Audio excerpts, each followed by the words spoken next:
Everyone talks about land in Kenya, but no one asks the real question: who owns it all? Because what if I told you that less than 1 to 1% of the population controls millions of acres, while millions of Kenyans, just like you, live with nothing?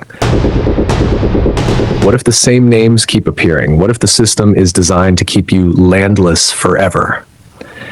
This isn't just about documents. It's about power. It's about control. It's about why the poor stay poor and why land conflicts never end.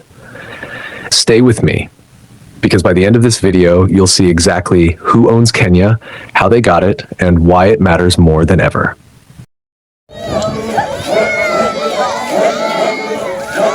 To understand how Kenya got here, we must go back more than a century to the early 1900s, when the British colonial government began grabbing massive amounts of land, not through treaties or fair exchange, but through brute force, racial policy, and cold strategy. The land they took wasn't just any land. It was Kenya's best.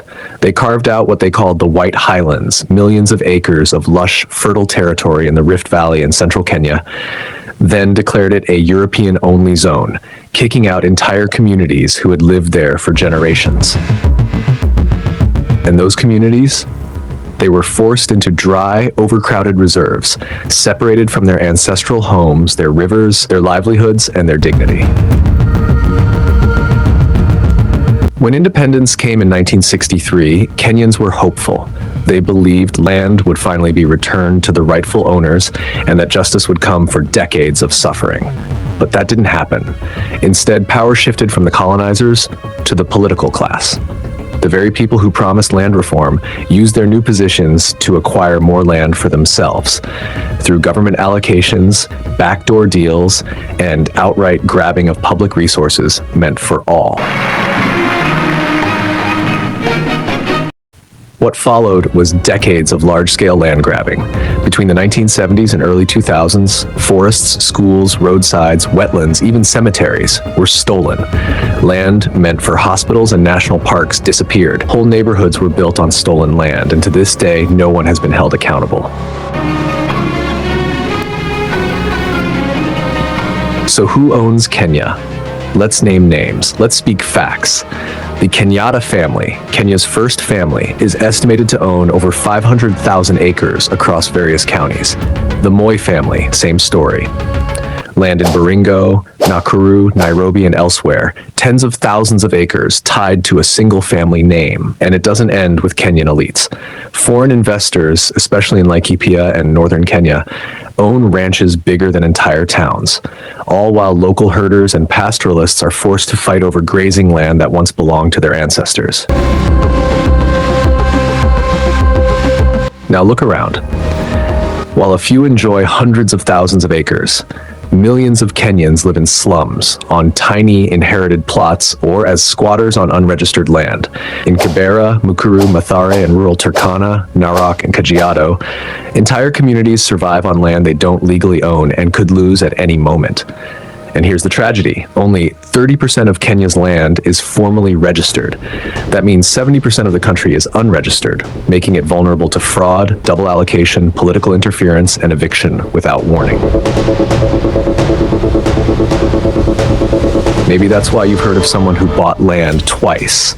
Maybe you know a family that was evicted despite having lived on land for generations. Maybe you've seen fights over title deeds, survey marks disappearing, or land buyers suddenly losing everything. This isn't rare. It's normal in Kenya, and it's getting worse. Land conflicts have been at the heart of nearly every major political crisis in Kenya's post-independence history. The tribal clashes of the 90s, the 2007 post-election violence, the ongoing tensions in Mau Forest, Laikipia, and other hotspots, all of them can be traced back to land.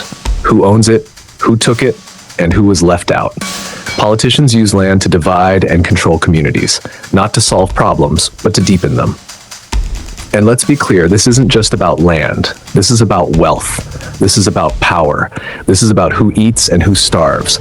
Without land, you can't build, you can't farm, you can't invest, you can't pass anything down to your children. And that's exactly what's happening now. Young people can't afford plots. Families are stuck renting forever. Entire generations are growing up with no access to the very thing their grandparents once walked freely on. So again, who really owns Kenya? It's not the ordinary Mwananchi, not the young hustler trying to buy a plot, not the families in informal settlements living with fear every day.